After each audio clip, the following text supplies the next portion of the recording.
Kasih karunia dan damai sejahtera dari Allah Bapa kita dan dari anaknya Tuhan Yesus Kristus menyertai kamu sekalian.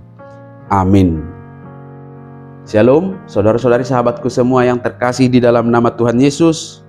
Firman Tuhan yang hadir menyapa kita di hari ini, hari Rabu tanggal 23 Oktober 2024, tertulis di dalam kitab Imamat pasal 19 ayat 17.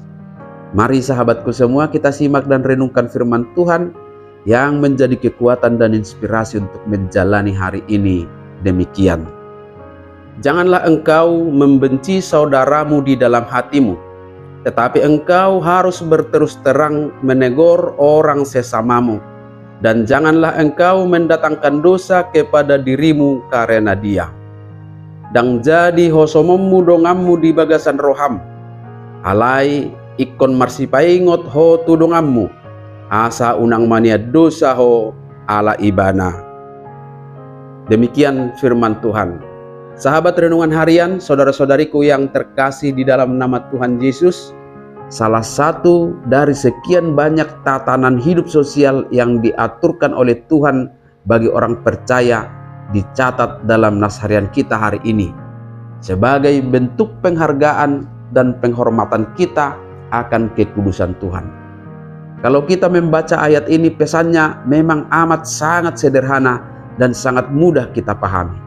Perilaku membenci seseorang dalam arti yang dilarang dalam nas kita adalah sesuatu yang tidak asing bagi kita.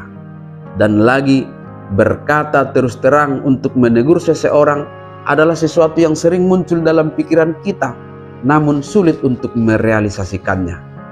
Tuhan kita sungguh-sungguh mengenal dan mengetahui apa yang ada dalam hati dan pikiran kita, sehingga sifat membenci seseorang di dalam hati sampai akhirnya mendendam dan sulit berterus terang masuk dalam daftar sifat yang harus kita buang dari dalam diri kita.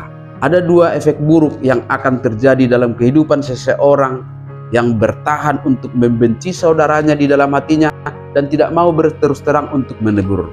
Yang pertama adalah akan mendatangkan dosa bagi dirinya sendiri. Dan yang kedua akan menjadi beban psikologis yang bisa merusak kesehatan dan pikiran sendiri. Memang berterus terang adalah sesuatu yang sulit karena kita akan menghadapi konsekuensi atas keterus terangan itu. Bisa saja akhirnya kita malah dibenci dan dimusuhi. Itulah sebabnya alasan yang sering menjadi pertimbangan untuk mengurungkan niat untuk berterus terang adalah menjaga perasaan, menjaga hati seseorang, takut tersinggung dan menjadi marah, dan lain sebagainya. Tetapi lewat pesan nas harian kita hari ini kita diingatkan adalah lebih baik melawan perasaan itu daripada menyimpan kebencian yang berakibat dosa dan menahan sakit hati. Dengan mau berterus terang untuk menegur orang lain, maka kita juga sudah memenuhi tuntutan hukum Tuhan, membebaskan diri dari dosa dan kebencian, dan yang lebih lagi, kita sudah menyatakan hal yang benar.